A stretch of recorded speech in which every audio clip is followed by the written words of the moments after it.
with a minute of silence in memory of the people who lost their lives during the earthquakes.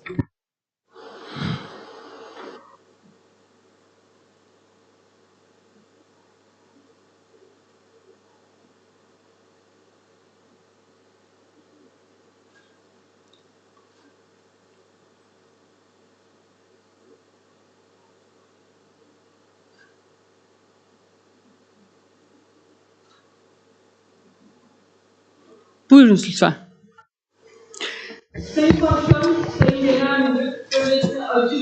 Esteemed Chair, esteemed General Manager, esteemed mayors who made all the way from their cities to Istanbul, academics, experts, representatives of international organizations, ladies and gentlemen. We have gathered here to talk about green recovery, to talk about a sustainable future after the suffering we've gone through.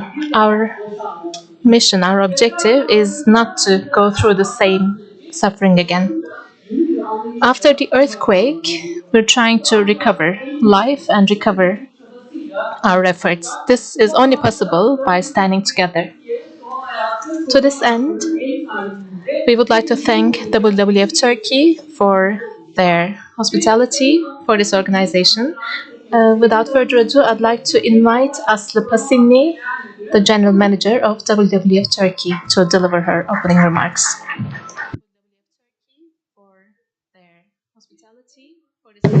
Thank you very much.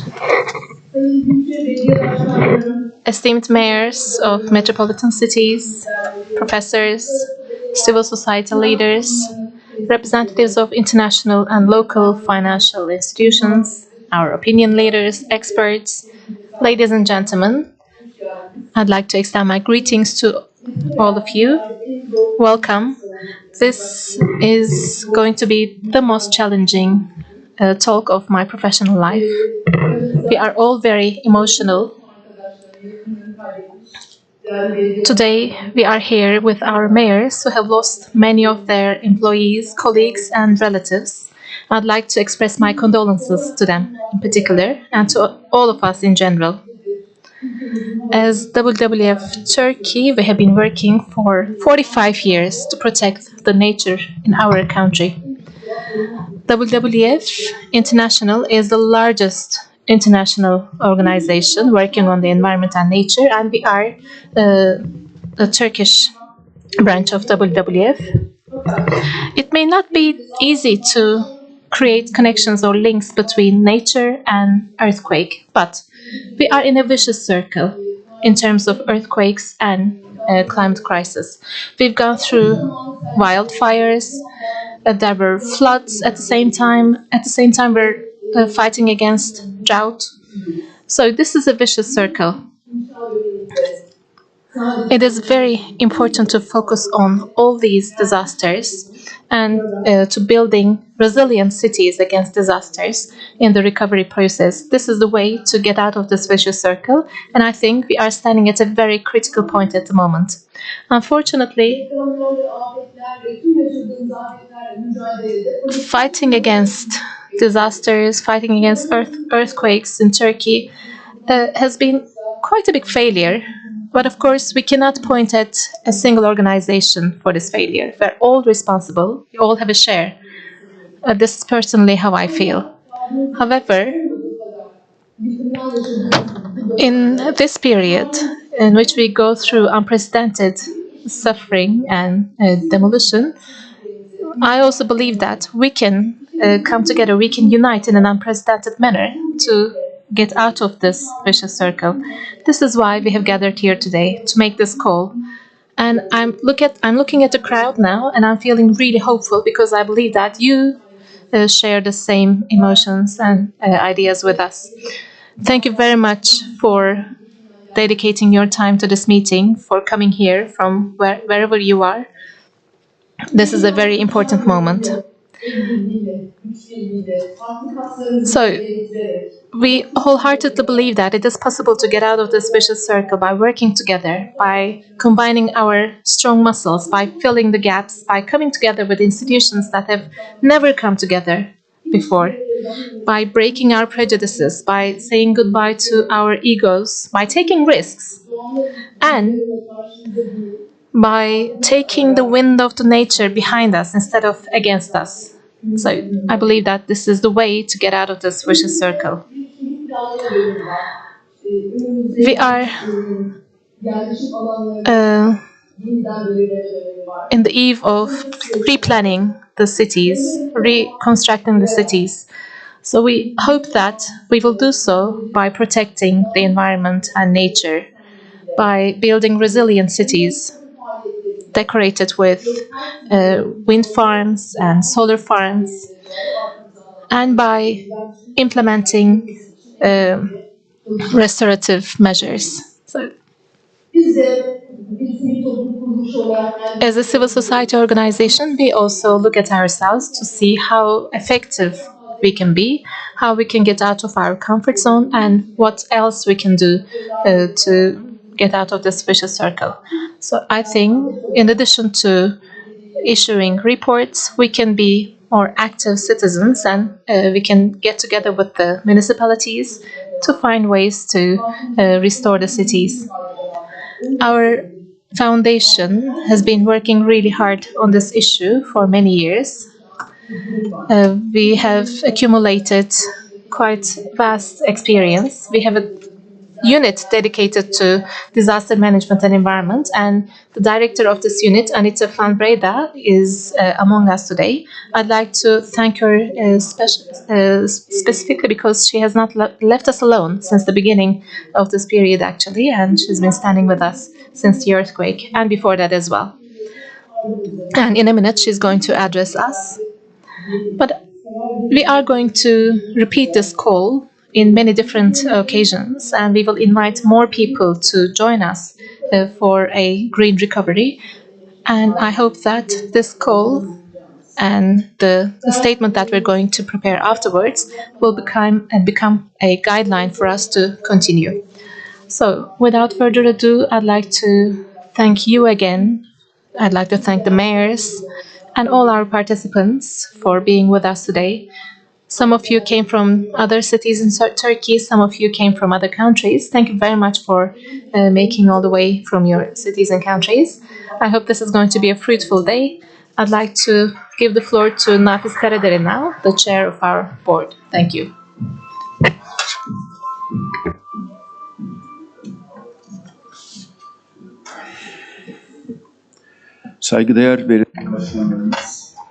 Honorable mayors and distinguished participants, distinguished professors, distinguished participants, on behalf of WWF-Turkiye, I would like to greet you all with love and respect.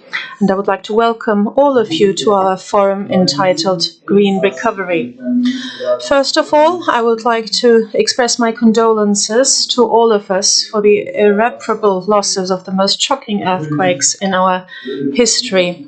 And I sincerely hope that such a pain will never be incurred and repeated again. Unfortunately, as you all know, our citizens are still struggling with difficult conditions, under difficult conditions in the region, and it will take a very long time to recover from this great devastation that cost the lives of nearly 50,000 of our citizens.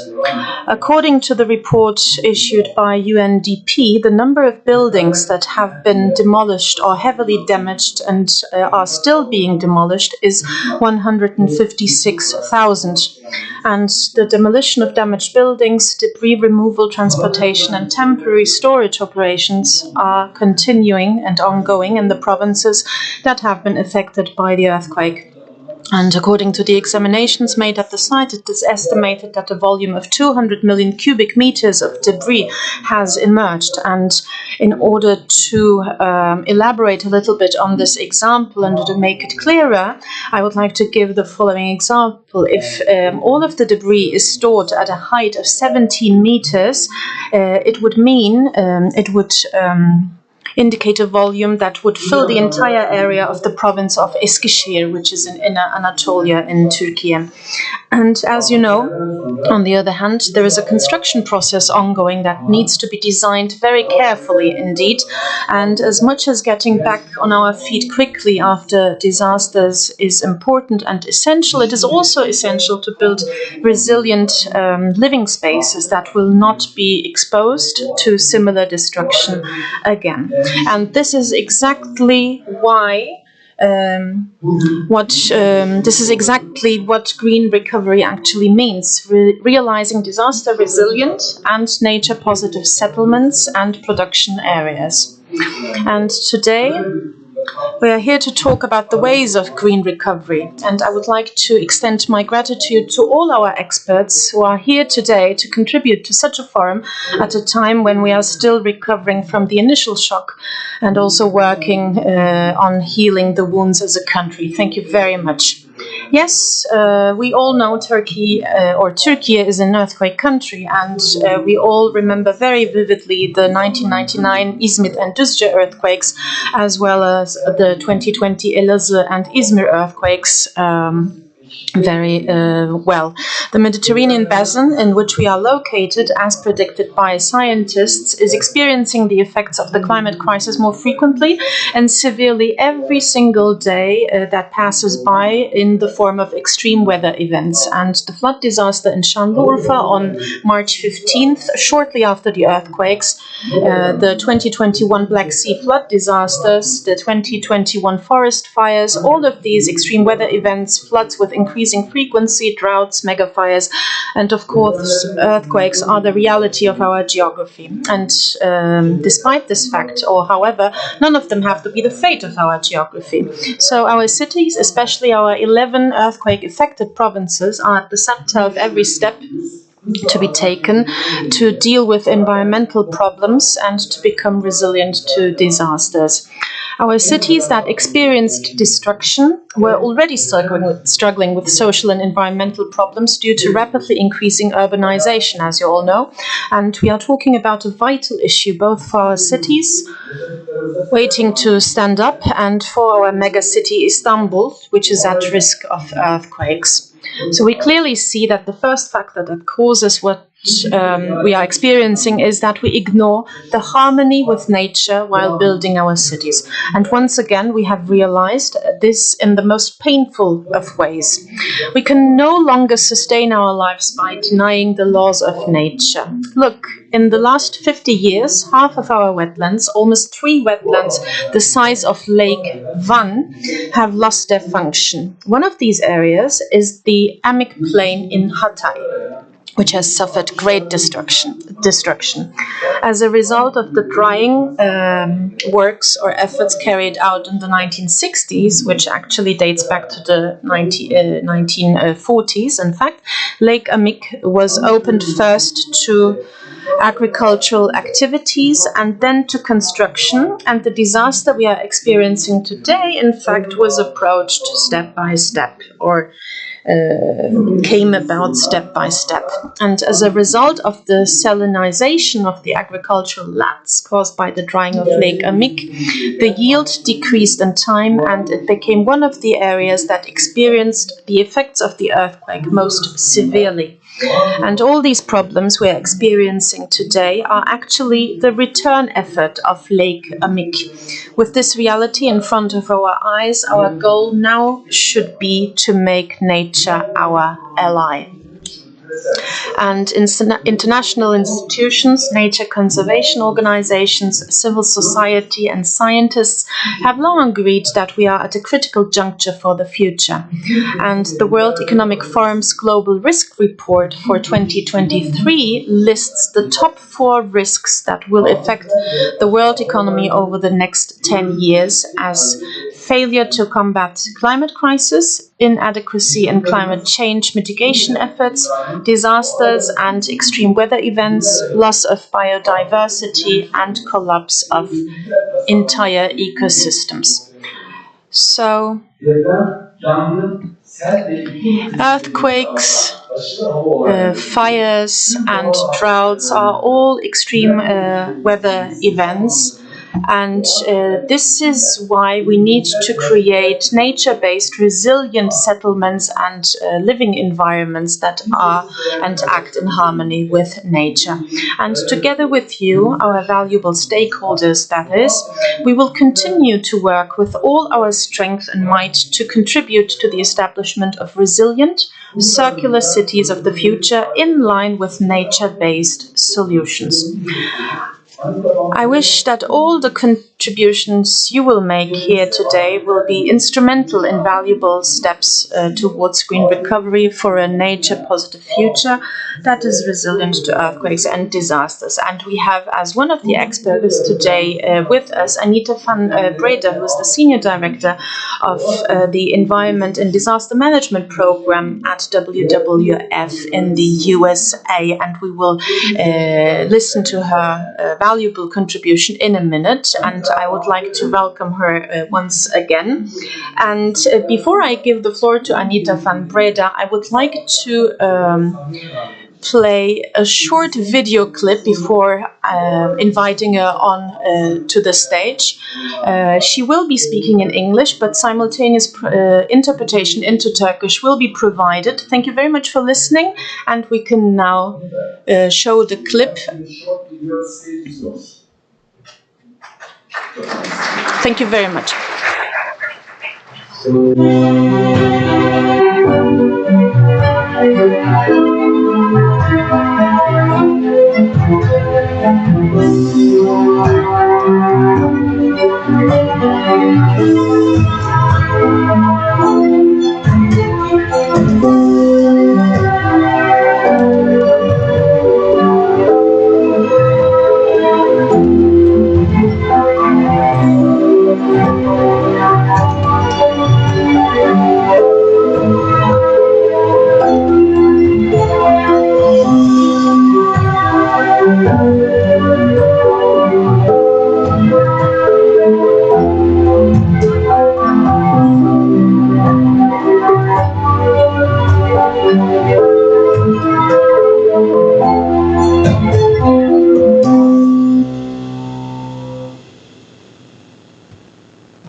Thank you so much for inviting me today here to join you in this discussion. I would also like to start by expressing my deep consolation. Benim için ben de Türkiye'de yaşanan depremden ötürü hayatını kaybedenlere başsağlığı dilemek istiyorum. Çok zorlu günlerden geçiyorsunuz. Buna rağmen burada olduğunuz için çok çok teşekkürler. WWF-Türkiye ofisine de bu süreçte gösterdikleri çabalardan ötürü ve sizleri buraya bir araya getirmesinden ötürü tebriklerimi iletiyorum. Teşekkür ediyorum. Ben bugün WWF Çevre ve Afet Programı'nın deneyimleri hakkında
linear infrastructure, roads, railroads, transmission lines, can change, for example, how water moves in the landscape. That can have unintended negative impacts on people's risk. Debris and solid waste management is a big issue. The global humanitarian community is working very hard now on policies and procedures for plastics to minimize the plastic that's used in disaster response and ensure that it is processed and managed properly to the extent that we need plastic. Debris and debris management is always a challenge. Where do we go with all this debris? Where do we place it? Often, we place it in a place where there is nothing else. That might be a park, that might be a wetland, that might be a shoreline, that might be necessary, but it's a trade-off of then we can use or not use that space in the future.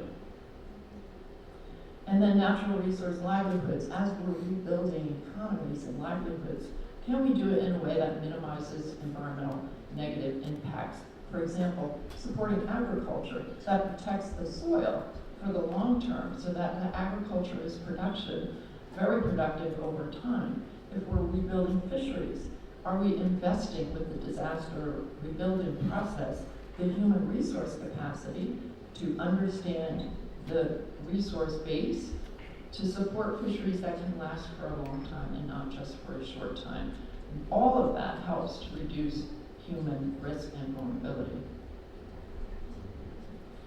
So over the years, these issues have become more obvious, and now the environment and disaster rebuilding is no longer considered an odd relationship. It's become a fundamental part of disaster rebuilding. It is recognized in global standards and in practices. There are communities of practice in the disaster rebuilding world looking at this issue. A few years ago, an environment and climate charter for humanitarian organizations was developed and signed by over 300 organizations. So it is becoming a bit more mainstream than it was a number of years ago. So what can we do? There are many things, and with the short time that I have, I would like to suggest three issues that you might wish to consider. One is including assessments. Two is utilizing existing resources and tools. And then three is training for the future. What do I mean by that? There are many disaster impact assessments that take place. There are many different methodologies to do so. Not all of them include environmental conditions in that process. So we can try to insert environmental parameters into the assessment process and methodology, or we can use, in addition to that, standalone processes. There is a long-standing methodology called Rapid Environmental Assessment, or REA. This has been around for a number of years. It has been updated over the years, and there's a version now that's called NEAT, Strategic Environmental Assessments. These are not new things, but applying them in a disaster context is a different way of doing work. And what's more important than the data that comes out of that process is the teamwork that goes into producing it. So if we can build interdisciplinary teams of people who come from different backgrounds and different experiences, that helps set the stage for a more collaborative and participatory rebuilding process afterwards. And these can be done at different scales, from the entire landscape down to an individual project. This was done, for example, in 2010 after an earthquake in Chile. It was done at a municipal level, so a smaller scale, not the entire impacted area. But the team included government representatives, NGOs, community-based organizations as part of that assessment process, and that helped to inform the rebuilding program. This was also done in Nepal in 2015 after an earthquake there. Obviously, these are different countries, these are different conditions, but they all used some of these tools to understand the environmental impacts of the event and to understand potential negative impacts of the rebuilding process. So after we do assessments and we have data, the question becomes, now what? Now what do we do? How do we modify and adapt our rebuilding plans in order to address some of the fundamental environmental issues? And I would like to suggest there are many tools, guidance documents, institutions that have deep knowledge in some of these issues. So we don't have to spend time and effort reinventing the wheel. We can take advantage of what is already available and modify it and adapt it to this country, to this context. So for example, ecosystem restoration. This is not a new issue, but doing it in a disaster rebuilding process requires some modification in approach. Many different guidance tools and expertise available on that. Infrastructure, rebuilding infrastructure. Can we use gray and green? Use nature with hard and gray engineering. This might be a new way of doing work, but again, there are many tools and guidance and experts that are available that can help. And by combining green infrastructure with gray infrastructure, we can really maximize the benefits, the co-benefits that nature can provide, particularly in urban areas where we need to absorb and manage water, lower temperatures, provide a more mentally healthful, green place for people to live. These are the benefits that can be derived by combining these types of approaches. Debris, as I mentioned, is already a well-known challenge in most of these situations. There are institutions who dig very deep into this topic, who have deep knowledge and expertise. So again, that can be utilized to help with processes in many countries around the world. Building materials is something that my team focuses on quite a bit, but we're not the only ones. There are many different resources out there that can be utilized. Rebuilding energy systems, using different types of approaches that are available, building redundancy so we're not reliant on one system, on one method, but putting these types of things into combination for the future, where we're going into the future. Urban design and planning has already been mentioned, but again, lots of alternatives that we need to rebuild, and we include nature as part of that process to reduce risk for people and have the benefits that nature can provide as part of that process. So we have assessments and we have lots of tools and resources. It's not enough to just put that out there in our experience. We have to be very strategic and deliberate about training existing practitioners, training existing masons, construction workers, engineers, and then also the next generation, so that they are learning how to use these practices, how they are learning how to work and think and analyze in an integrated and comprehensive way. And diversity in those teams, again, is key. And so what's represented here in the room with all your experiences and expertise is, I think, what's going to set us up for a very hopeful future. So one place where I've seen all this come together was in the earthquake in Nepal in 2015, where a rapid environmental assessment was done. The outcomes led to influencing the rebuilding process. There were many trainings that were done. My team trained over 1,000 masons alone. And all of that was put together into a policy document that supported building back safer and greener, so that as a country like Nepal faces future disaster and disaster risk, this way of doing work, this way of including nature as part of the rebuilding and risk reduction process can be mainstreamed and utilized. So in conclusion, my question is, what will your journey be like? I would like to leave you with a few observations that I have noticed in this work over the years. And then, as I said, this issue of environment and disaster management is no longer considered unusual. It is considered part of good practice in disaster rebuilding. So again, I applaud all of you for organizing this and taking the time to come together and talk about these issues. But we still have to raise awareness, and we still have to communicate on the need for including nature as part of rebuilding. There's no need to reinvent the wheel. We can take advantage of tools, guidance, experience that exists elsewhere, bring it to your country, your place, your goals, your objectives, modify it and adapt it and put it to work for you. And training and thinking around these issues does work best in our experience with diversity in the room, diversity of experiences and responsibilities. And then being deliberate about training. And as was mentioned this morning as well, this is a whole of society issue. This is not about one government, one agency, one organization.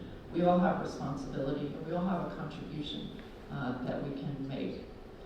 And then lastly, leadership. Institutional leadership is key. Without it, change doesn't happen. And leadership can be found in many different institutions and at many different levels. So we need to look for the champions, work with them, and focus on a safer and greener future for our countries and for the communities with which we work. I know that in the future, other countries are going to be looking to what you're doing here today. They're going to be looking at the decisions that you make, and they're going to be learning from your process. So again, I admire the effort that has been put into organizing this event, all of you giving up your time to work together, and I wish you much success for this forum and for your rebuilding process. And all I can offer is that my team will be as helpful as we can as you undertake your journey. And with that, I thank you for your time and your interest.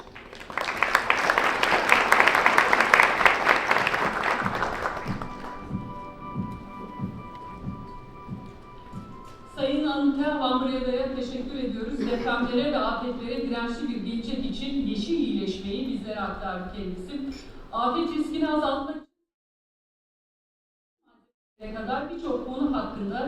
heard that we choose the sites correctly that are going to be used for reconstruction efforts post disasters, and the wrong handling of these decisions can lead to hazards and damages to human life as well. So we all want to avoid these disasters and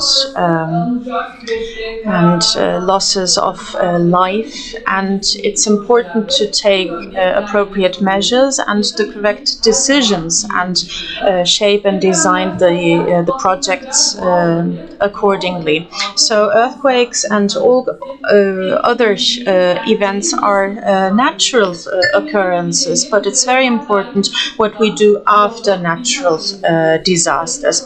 And what we can do about exactly this issue will be delivered by Professor Naci Görür, who is a geologist at Istanbul Technical University, and he will talk about future cities and green recovery. Professor, you have the floor.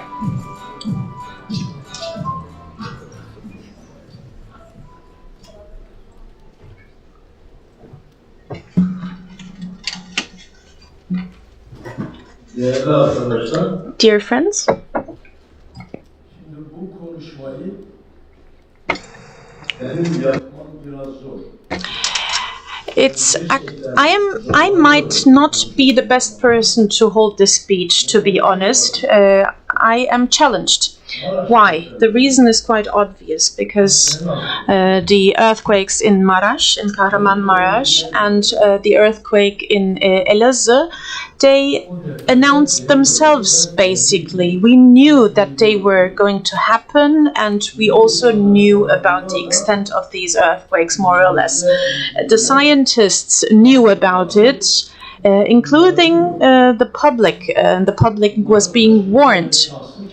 And one of the most prominent persons that warned the public was myself, actually, right before the Elazığ earthquake, and also right before the two Maraş earthquakes. And we also alarmed and warned the entire country right before the two big earthquakes in 1999. We were constantly back in the day talking about the big Marmara earthquake, and we were being questioned as to where else we were expecting earthquakes. And we had a map in our hands and we showed it. And Maraş was right in the middle of this map to be hit very hard. And we, to the best of our ability, tried to warn local authorities and also the central government and also the citizens right before this earthquake happened, or these two earthquakes happened. What is the result? More than 50,000 or almost 50,000 citizens lost their lives. End of story. I don't really need to talk about anything else. This is what I would like to draw your attention to, basically.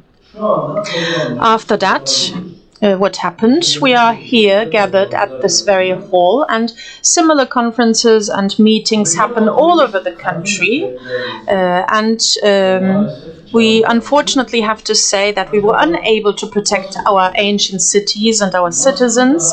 And the question remains, how can we protect these people, these cities, these environments in the future? You can call it green recovery or something else. It doesn't really matter. What I would like to say and underline is the following. We do not draw lessons from the past. 1940s, 42, 43, 39, 55, 67, 99, 2020 and 2023. These are all years and dates where major earthquakes happened. So we have the experience, we have the past filled with earthquakes, and we could easily have drawn lessons from them, but we haven't. So right at this very point, the most important lesson to be learned is to learn from the earthquake and to never repeat the same mistakes again.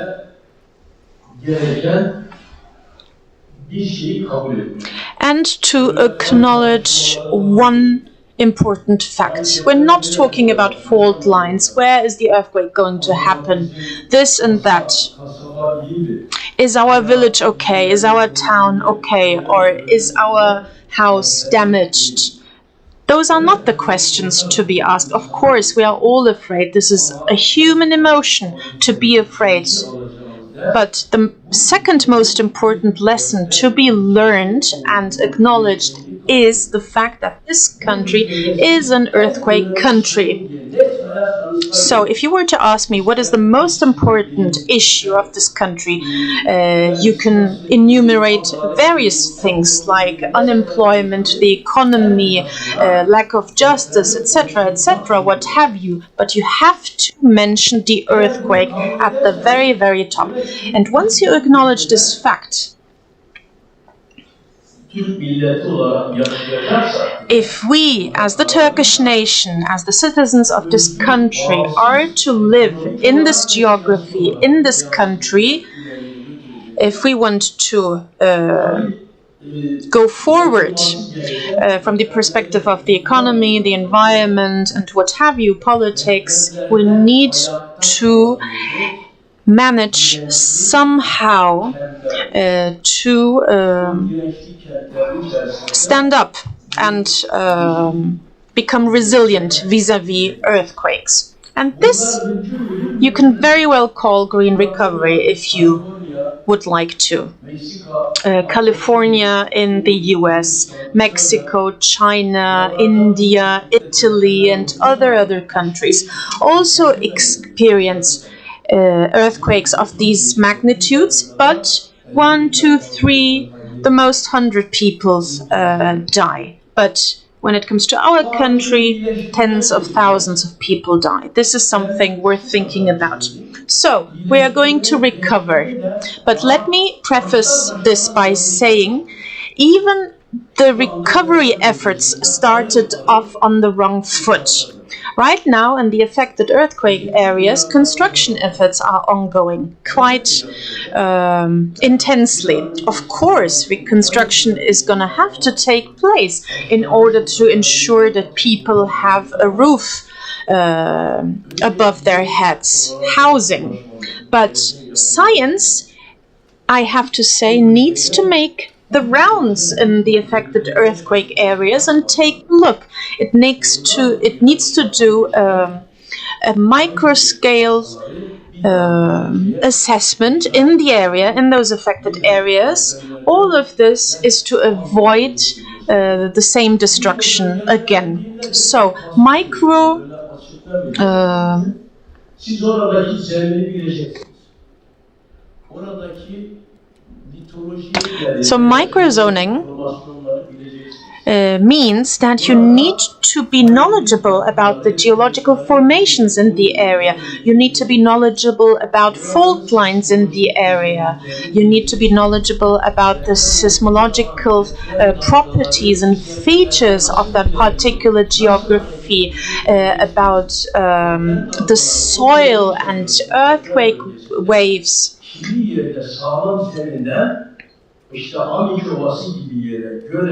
We all know the example of the Amic plain. The Amic plain was hugely affected, and the same earthquake can affect one area in a particular way, and another area, as I was trying to mention with the example of the Amic plain, another area in a much more intense way, and it shakes the earth to its core. Some are affected, and other people don't even feel the earthquake. So you need to be knowledgeable about these properties.